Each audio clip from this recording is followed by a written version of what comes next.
okay with ruffling the feathers of adults.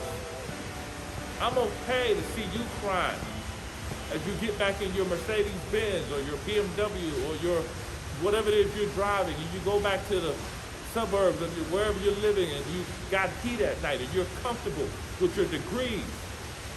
But what I'm not okay with is hugging a mother who just lost her son because her son didn't get a high school diploma because we didn't hold ourselves accountable for that kid to be successful. I'm not okay with that. So if it's between hugging a mother that lost her son or making you feel uncomfortable because I'm challenging you, I'm gonna challenge you to the hill, to the cows come home, what we used to say in football. I'm gonna continue to challenge you because it's not okay, right? Like we can't live with seeing our babies dying and going to jail and get killed in the street or finding themselves in situations where illegal situations because we didn't provide them with a quality education. So, number one, principals, assistant principals, superintendents, you gotta know your data. Like for real.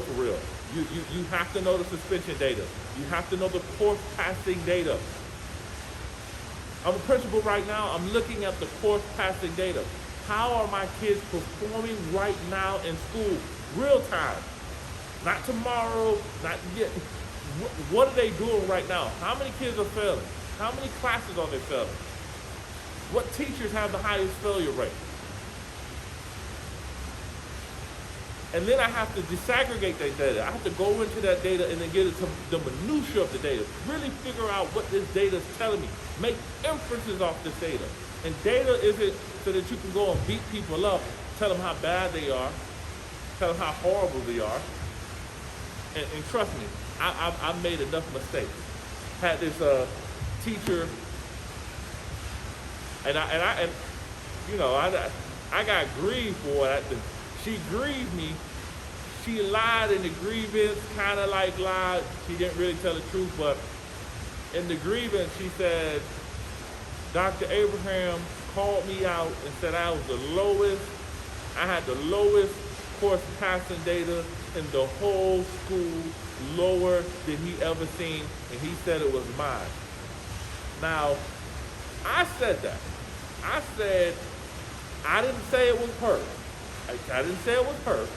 I said, and I'm telling you what I said, I pulled all the teachers together with my ELA department. Folks, anything I say, I'm telling you the truth. I pulled all my ELA teachers together, and I said, I put all their data on the wall, and this teacher taught freshmen. She had a 30% course passing data. I said, this is the worst data I ever seen in my life. Now, forgive me, I didn't say her. I didn't point her out.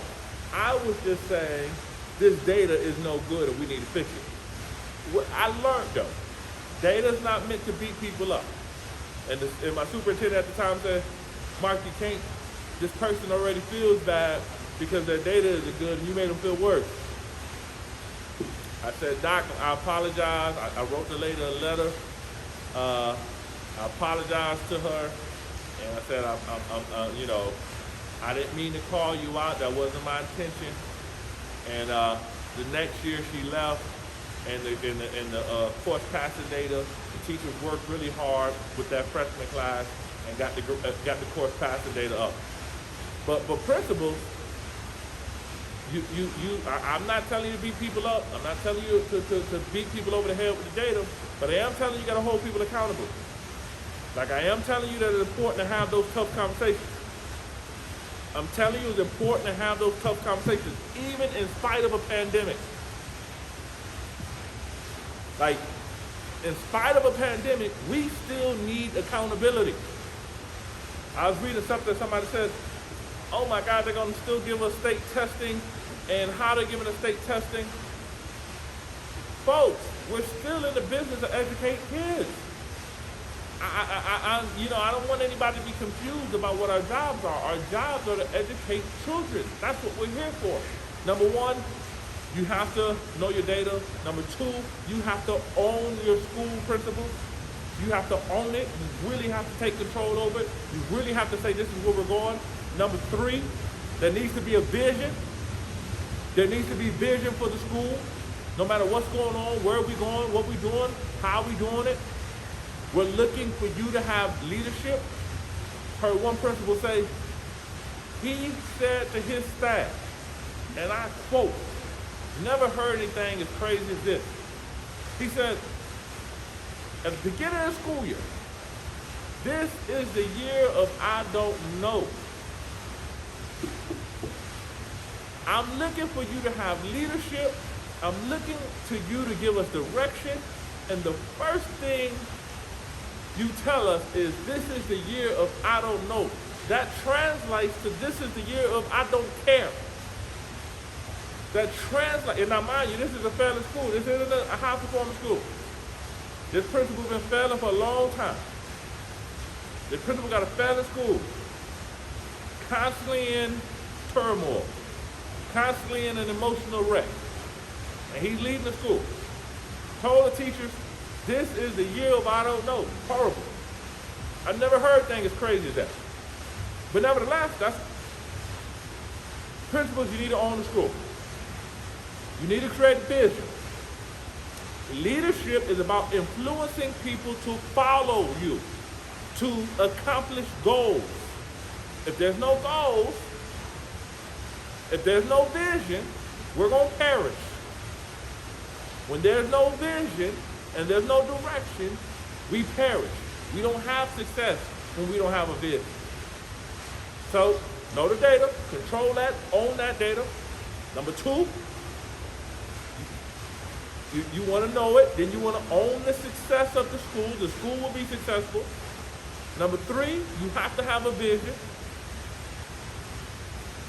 Number four, we have to create a narrative beyond the narrative that we have already. What's the narrative of your school? When people think of your school, in spite of, even through a pandemic, what do they think about? Now, we know what the national conversation is around education now. We know that in urban schools, 3 out of 4 urban schools will only be online. 3 out of 4. So we know that in Chicago, the teachers have taken a stand. The teachers union said, we're not going back to school, not safe.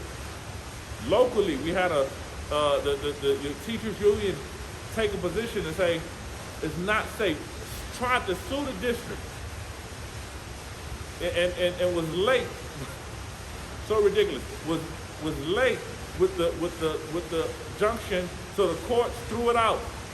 They were late. Paying all them union dues, and the guy comes in late with the lawsuit. Right? In San Francisco, they're going and telling the governor, we can't go back to school, it's not safe. How are we determining safety? Is it the CDC? No. It's our own gut. That's how we're determining safety. No, right? Because folks, if I say if you say to me, you have to listen to the CDC, and the CDC comes back and says, now it's time to go back to school, and then now you say the CDC can't be trusted, so who's the authority of bringing kids back to school? Who's going to be the authority? Who do you want to tell us to bring the kids back to school? So is it governor? No, you don't want to trust the governor. If it's the CDC, no, you don't want to trust the CDC. Who are you looking for to tell you that it's safe to go back to school? Because everybody has an authority that they answer to.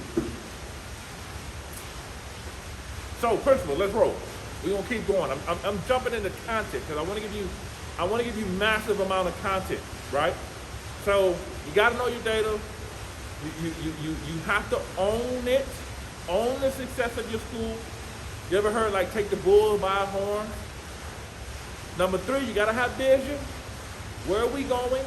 Number 4, you got to create a new narrative. There has to be a narrative about your school.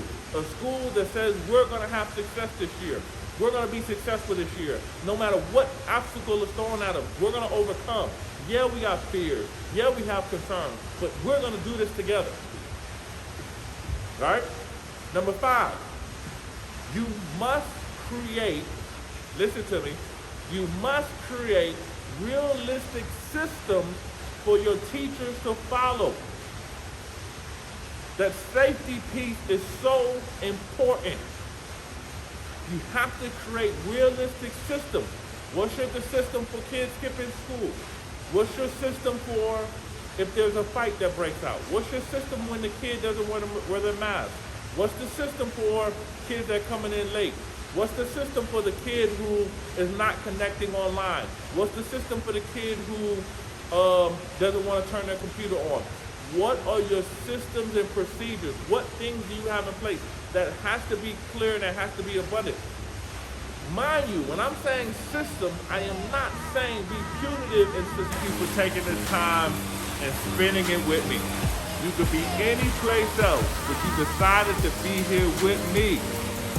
We talked today about really what to do in spite of a pandemic to have success in your school. Leaders, it is on you for your school to be successful. We're depending on you. We need you. If you need some assistance, if you need my help, call me, text me, email me, Facebook message me, Instagram me. I am here for you. I want to see you be successful. I have the strategies to make you successful. There's no reason why a school should be failing when we have all of these resources necessary.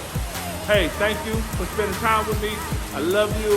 Thank you for the shares and the reshares. Thank you for the subscriptions.